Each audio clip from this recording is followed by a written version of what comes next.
Aku masih ingat. Malam itu malam ketika hidupku berubah perlahan tanpa aku sadari. Aku sedang berjaga di IGD. Tubuhku lelah, tapi pikiranku tetap fokus. Begitulah hidup seorang dokter. Tidak peduli seberapa letih, aku tetap harus menjadi tempat terakhir orang bergantung. Ketika pintu IGD terbuka, dua perawat mendorong Brancar dengan seorang perempuan muda yang tampak sangat lemah. Wajahnya pucat, napasnya tidak beraturan, matanya setengah terpejam, seolah menahan sesuatu yang berat. Aku mendekat, memeriksa kondisinya, dan aku bisa merasakan ketakutannya. Ada sesuatu dalam sorot matanya yang membuatku terdiam sejenak seperti seseorang yang kehilangan arah. Aku, Ayla, Dokter Ayla, katanya pelan, seakan memastikan seseorang akan menolongnya. Aku di sini, tenang. Tarik napas perlahan, jawabku, mencoba memberikan rasa aman. Sambil memeriksa denyut nadinya, aku memandang perempuan itu lebih saksama. Cantik, terawat, tapi ada aura kesepian yang kuat. Seolah selama ini ia hidup di balik dinding yang rapuh. Namamu siapa? Tanyaku sambil menyesuaikan infusnya. Nadine. Ia menjawab lirih, hampir seperti bisikan. Aku terus melakukan prosedur standar, memberinya cairan, memastikan tekanan darahnya stabil, dan memberi instruksi pada perawat. Selama beberapa menit, hanya napas pendeknya yang terdengar. Sementara aku bekerja tanpa henti. Meski begitu, matanya tak pernah lepas dari wajahku. Seakan aku satu-satunya orang di dunia yang memperhatikannya malam itu. Setelah kondisinya membaik, ia mencoba tersenyum. Senyum yang tipis, tapi jujur. Kalau bukan karena kamu, aku mungkin tak kuat. Kamu aman sekarang, jawabku. Kamu hanya butuh istirahat. Saat aku berdiri di samping ranjangnya, aku merasa ada sesuatu yang lebih dalam dari rasa syukur biasa. Ada ketergantungan, ada kebutuhan akan seseorang untuk dijadikan tempat berpegangan. Tapi saat itu, aku menepis pikiran tersebut. Aku hanya dokter yang melakukan tugasku, tidak lebih. Yang tidak aku sadari, perempuan yang baru saja kuselamatkan itu akan membuka pintu yang seharusnya tetap tertutup. Hidupku tenang, pernikahanku stabil, rutinitasku sebagai dokter dan istri berjalan dengan ritme yang bisa ku terima. Tidak ada ruang untuk badai, tidak ada ruang untuk orang asing. Aku tidak tahu bahwa dengan menyelamatkannya malam itu, aku sedang menyiapkan panggung bagi sesuatu yang jauh lebih rumit daripada luka fisik. Sesuatu yang tidak bisa kuobati dengan obat, cairan infus, atau prosedur medis. Aku menyelamatkannya tanpa tahu bahwa suatu hari nanti, dialah yang akan hampir menghancurkan seluruh hidupku. Aku selalu percaya bahwa kebaikan akan kembali pada kita. Mungkin karena itulah aku mudah merasa iba, terutama pada orang yang tampak sendirian. Nadine adalah salah satunya. Setelah beberapa hari dirawat, ia mulai terlihat lebih segar. Meski masih ada bayang-bayang letih di wajahnya. Ia bercerita sedikit tentang dirinya datang dari luar kota. Baru pindah, tidak punya keluarga di sini, dan belum mengenal siapapun. Ayla, terima kasih sudah merawatku. Rasanya aku tidak punya siapa-siapa, katanya dengan suara yang samar, namun jujur. Aku tersenyum. Tidak apa, kamu tidak harus menghadapi semuanya sendirian. Saat itu aku sama sekali tidak punya alasan untuk curiga. Ia hanya pasien yang butuh seseorang untuk menenangkan perasaan paniknya. Aku tahu, ia belum punya kendaraan di kota ini. Jadi ketika ia berkata membutuhkan barang-barang pribadi dari tempat sewanya, aku langsung ingin membantu. Tapi, aku tidak enak meminta tolongmu terus, katanya sambil menunduk. Kamu bisa hubungi suamiku, namanya Raka. Dia orang baik, ucapku tanpa sedikit pun firasat buruk. Itulah kalimat yang belakangan paling kusesali. Awalnya sederhana, Nadine hanya meminta Raka mengantar tas kecil berisi pakaian dan charger ponselnya. Raka melakukannya tanpa banyak bertanya. Kasihan dia kelihatan lemah sekali, ujar Raka saat pulang.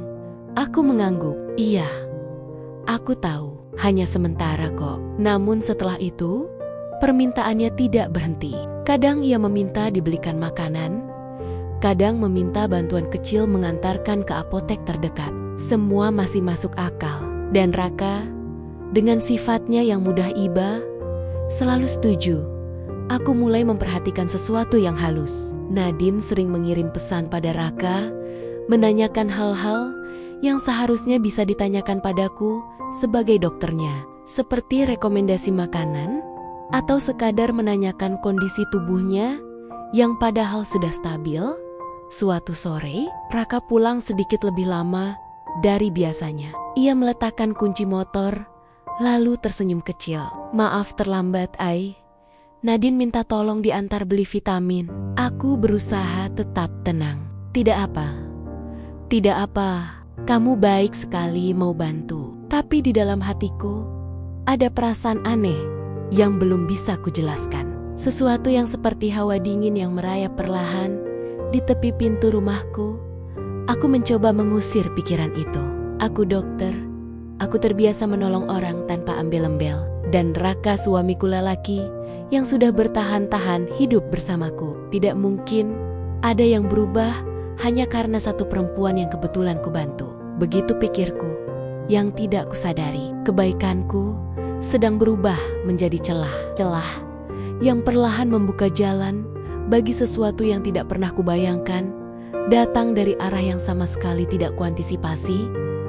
Aku mulai merasa hari-hari di rumah berubah, meskipun tidak ada yang benar-benar tampak salah dari permukaannya. Raka tetap bangun pagi, seperti biasa, membuat kopi, lalu berangkat kerja.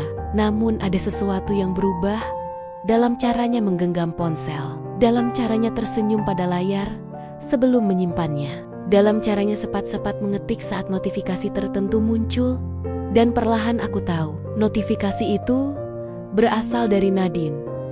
Awalnya hanya pesan biasa bertanya tentang perkembangan kesehatannya, tetapi lama-kelamaan isi pesannya berubah menjadi lebih pribadi, lebih hangat. Kadang Nadine mengirim foto makanan yang ia masak, lalu bertanya apakah Raka suka. Kadang ia mengirim foto bunga yang ia temui di perjalanan dengan alasan mirip warna yang kamu pakai kemarin. Sesuatu yang bagiku terasa terlalu dekat untuk seorang perempuan yang baru saja saling kenal.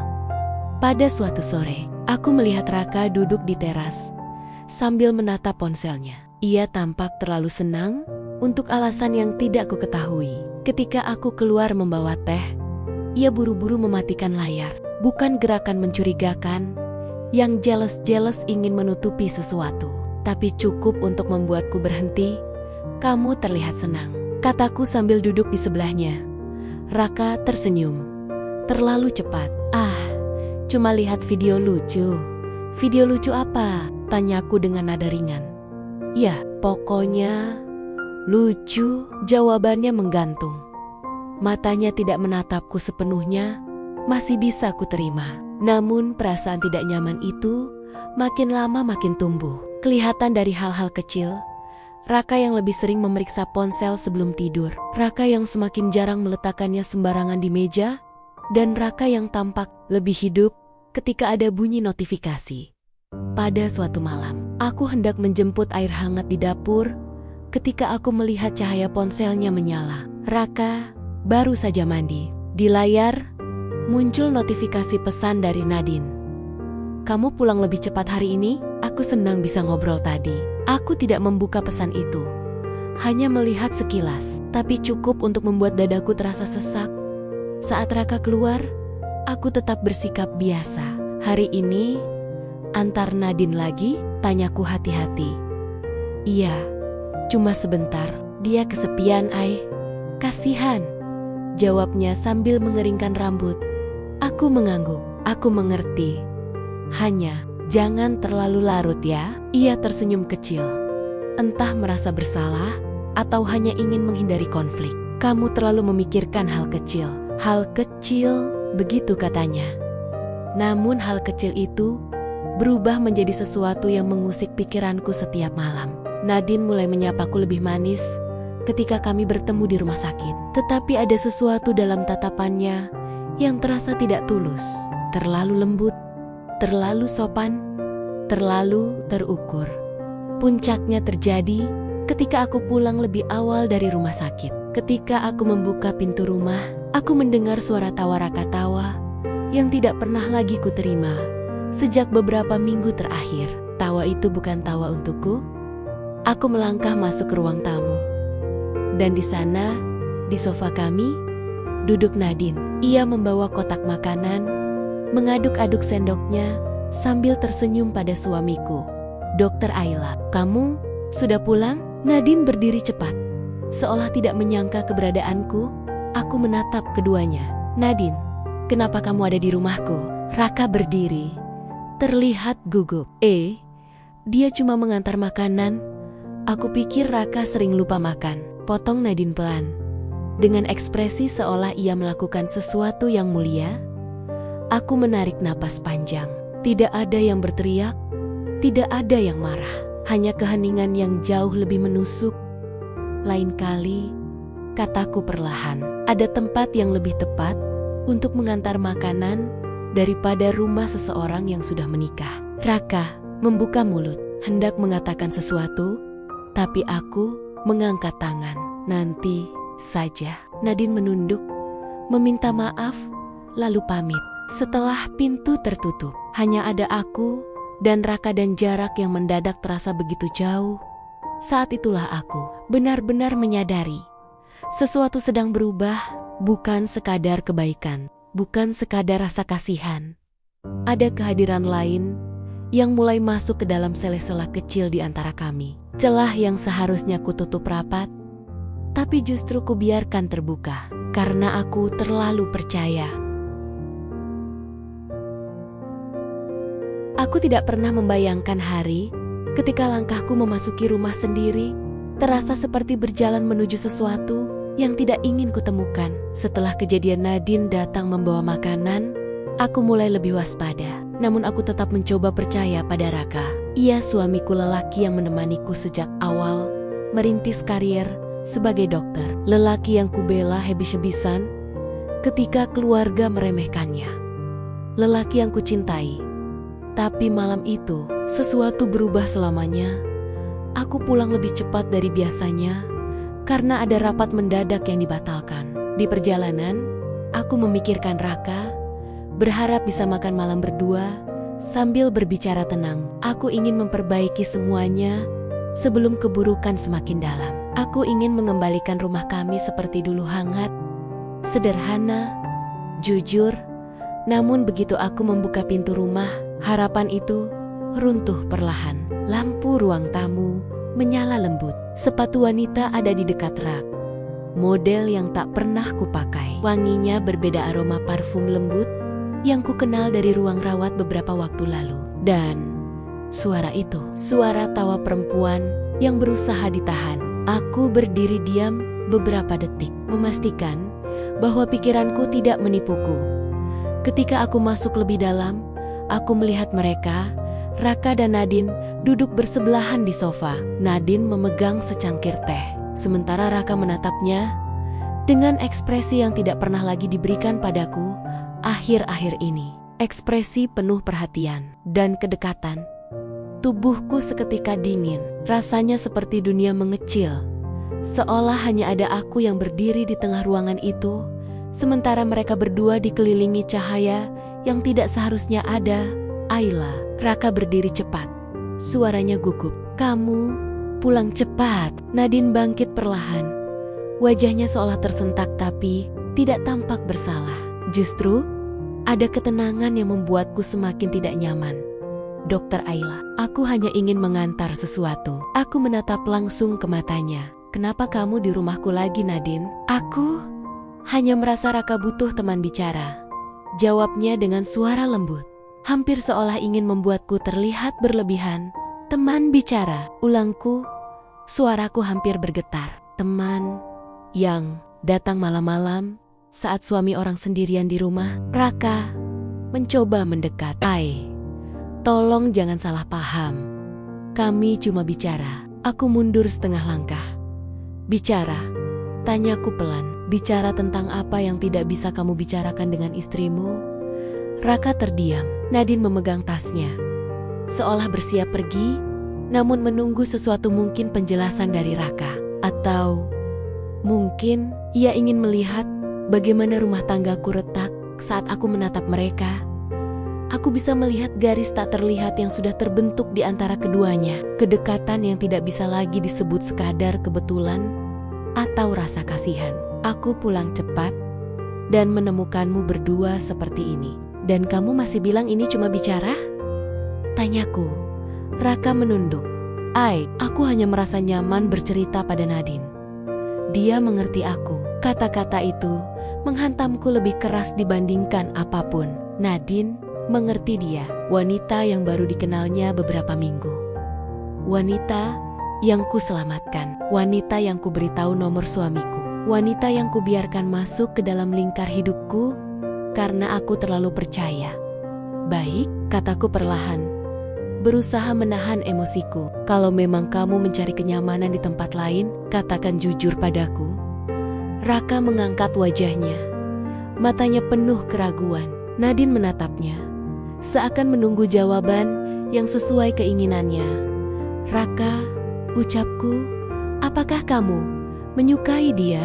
Keheningan membentang panjang, terlalu panjang. Itulah jawaban terburuk yang bisa ku terima. Aku menarik napas dalam. Nadine, pulanglah. Dan tolong, jangan datang lagi tanpa aku ada di rumah. Nadine hanya menunduk, lalu pamit tanpa banyak kata. Raka tidak menahannya, dan ketidakberaniannya itu lebih menyakitkan daripada pengkhianatan itu sendiri. Setelah pintu menutup, aku menatap Raka. Kamu membiarkan perempuan lain merasa lebih penting dariku. Apakah kamu sadar itu? Raka terdiam lama sebelum menjawab. Aku tidak bermaksud membuatmu terluka, tapi kamu melakukannya, kataku. Suara akhirnya pecah. Malam itu, untuk pertama kalinya, aku merasa rumahku bukan lagi tempatku berpulang. Aku hanya berdiri di dalam bangunan yang sama, tapi tanpa rasa memiliki. Dan untuk pertama kalinya, aku benar-benar melihat pengkhianatan itu. Jelas dan tanpa bisa kuhindari lagi. Aku melewati malam itu dengan perasaan yang sulit dijelaskan, sebuah campuran antara marah, sedih, dan kecewa yang menekan dadaku dari dalam. Raka duduk di ruang tamu, memegangi kepalanya seakan mencoba mencari kata, sementara aku berdiri beberapa langkah darinya, menjaga jarak yang bahkan terasa lebih lebar daripada seluruh isi rumah kami. Aku mencoba bernapas perlahan. Aku dokter. Aku terbiasa menghadapi keadaan genting. Tapi menghadapi kenyataan seperti ini berbeda. Tidak ada prosedur, tidak ada panduan, tidak ada buku yang bisa membuat rasa sakit ini lebih mudah, Raka. Kataku pelan. Aku butuh kamu bicara jujur padaku tanpa alasan, tanpa menutup-nutupi. Ia menatapku, lalu menunduk lagi. Seperti seseorang yang terjebak antara dua pilihan yang sama-sama membuatnya takut. Aku tidak berniat menyakitimu. Aku merasa hilang belakangan ini. Nadine datang di saat aku butuh teman bicara. Aku merasakan hatiku mengencang, bukan hanya karena namanya disebut, tetapi karena nada hangat dalam suaranya ketika menyebutnya, nada yang dulu digunakan Raka ketika berbicara tentangku. Ini apa buatmu, Raka? Tanyaku. Suaraku lirih, namun tajam seperti garis tipis yang nyaris putus. Aku istrimu, orang yang sudah bersama kamu bertahun-tahun. Kamu cerita apapun ke aku, tapi sekarang kamu memilih bicara pada seorang perempuan yang bahkan baru kamu kenal. Raka ingin menjawab, tapi suaranya tertahan. Ketika ia akhirnya bersuara, nada itu begitu pelan.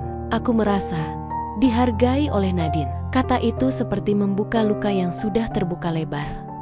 Dihargai, ulangku dengan napas gemetar. Jadi kamu merasa aku tidak menghargaimu, bukan begitu? Katanya cepat. Kamu sibuk, kamu punya banyak pasien. Aku kadang merasa tersisih. Aku menutup mataku sejenak. Itu pekerjaanku, Raka. Semua yang kulakukan, lelahku, jam kerjaku, adalah untuk masa depan kita. Tapi kalau kamu merasa tersisih, kenapa kamu tidak bilang? Kenapa memilih perempuan lain untuk mengisi ruang kosong itu? Raka tidak bisa menjawab, dan ketidakmampuannya itulah yang menjadi jawaban paling menyakitkan. Aku menghela napas panjang, mencoba meredakan getaran dalam dadaku. Baik Raka, kalau memang kamu merasa Nadine membuatmu lebih dihargai, aku tidak akan menghalangi. Tapi setidaknya, jujurlah, mengaku saja bahwa kamu menyukainya.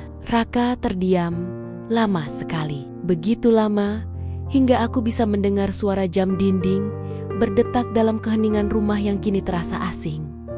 Dan akhirnya, ia berkata pelan, hampir seperti bisikan, Aku memang merasa nyaman bersamanya, tapi aku tidak ingin kehilanganmu. Aku menatapnya lama. Kata-kata itu tidak membuatku lebih lega, justru lebih membingungkan. Kamu ingin dua-duanya, begitu? Ia tidak menggeleng, tidak mengangguk, hanya diam. Diam yang terlalu lantang. Aku menarik napas, lalu mengumpulkan keberanian yang tersisa. Raka, aku mencintaimu, tapi aku tidak akan membiarkan diriku tenggelam dalam hubungan yang membuatku merasa tidak cukup. Kalau kamu masih ingin dia ada dalam hidupmu, aku tidak bisa tetap berdiri di sini. Ia tampak panik. Jangan pergi. Kita bisa bicarakan ini. Kita sudah bicara, Raka. Jawabku lembut, namun tegas. Sekarang aku yang harus memilih jalan demi hatiku sendiri. Aku mengambil tas kecil, memasukkan beberapa pakaian, dan mencium foto keluarga kecil kami yang tersimpan di meja. Raka berdiri, tapi tidak tahu bagaimana menghentikanku, karena bahkan ia sendiri tidak yakin pada hatinya. Saat aku di ambang pintu, ia berkata lirih, aku minta maaf. Aku menoleh sebentar. Aku tidak membencimu, tapi aku perlu waktu untuk menjaga diriku sendiri. Lalu aku melangkah keluar.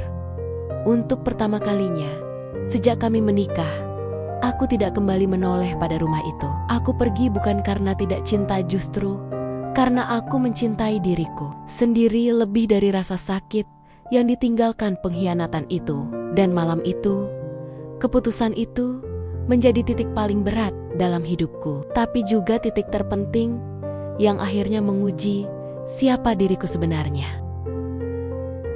Aku tidak langsung kembali ke rumah ibuku dengan perasaan tenang. Bahkan ketika pintu kamarnya terbuka lebar dan aroma teh hangat menyambutku, dadaku masih terasa berat. Ibuku menatapku lama sebelum bertanya apapun. Mungkin karena ia tahu seorang perempuan tidak pulang dengan mata sembab jika tidak membawa luka yang besar. Aku duduk di dekat jendela kamar lamaku, menatap langit malam yang hening.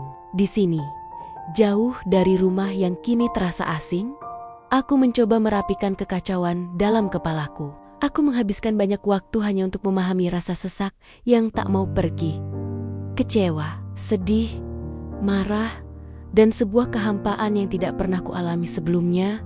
Beberapa hari berlalu, ponselku penuh pesan dari Raka, pesan yang berusaha menjelaskan, meminta maaf, dan memintaku pulang. Aku tidak membalas satupun, bukan karena ingin membalas dendam, tetapi karena aku tidak tahu harus berkata apa. Kadang aku membuka pesannya, membaca kalimat-kalimat yang terdengar putus asa. Kadang aku menutup ponselku karena tidak ingin hatiku kembali goyah.